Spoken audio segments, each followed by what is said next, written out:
More than 24 hours after the deadly attack in New Orleans French Quarter, investigators are still at the crime scene on Bourbon Street. We're giving you a live look there this morning from a different perspective we've been showing you this morning. Police have that area closed down. And this morning, the FBI released this new photo of the suspect, 42-year-old Shamsuddin Jabbar. They say he intentionally drove a truck into a crowded street and killed at least 15 people and injured dozens more. He then opened fire on police. The FBI is investigating that case as an act of terror. Now, police have identified some of the people who died and those still alive recovering. We'll have more on that in a few minutes. But first, we should mention investigators are also looking into an explosion of a Tesla Cybertruck. That happened outside a Trump hotel in Las Vegas. That, too, is being investigated as a possible terror attack. Sources tell NBC News the Las Vegas driver had military experience, and they are looking into whether there is any connection to the military experience of the New Orleans suspect.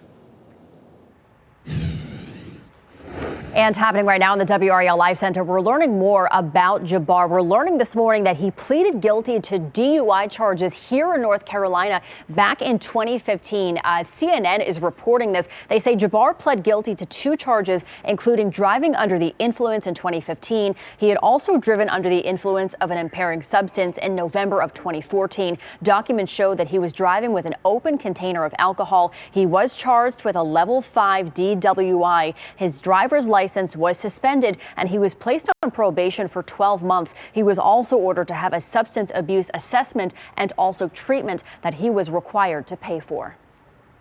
The suspect in the New Orleans attack does have ties to North Carolina. We know he was stationed for a time near Fayetteville and Fort Liberty. WR's Kelsey Coffey joins us live from Fort Liberty. Investigators are looking into his military history. Kelsey.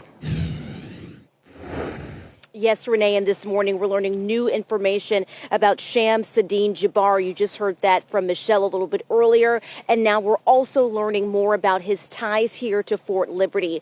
We spoke with an expert who says his military experience could play a role in this investigation. Divorce filings show Jabbar lived in this Fayetteville home at one point. An Army spokesperson says Jabbar served between 2007 and 2015.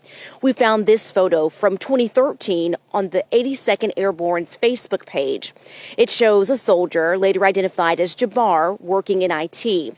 Divorce filings in Texas list his employer as Fort Bragg, now called Fort Liberty. The FBI says Jabbar had an ISIS flag in the back of his rented truck during the attack. You don't take a rented vehicle and plant an ISIS flag on the trailer hitch unless you're trying to present a message or convey a message. President Biden's news conference yesterday indicates there were some red flags. He says the FBI reported Jabbar posted videos suggesting he was inspired by ISIS and expressed a desire to kill just hours before the attack. We're working to find out whether he was a part of the 82nd Airborne Division. We'll be sure to keep you posted as we hear back from officials. Kelsey Coffey, WRAL News, live in Fayetteville.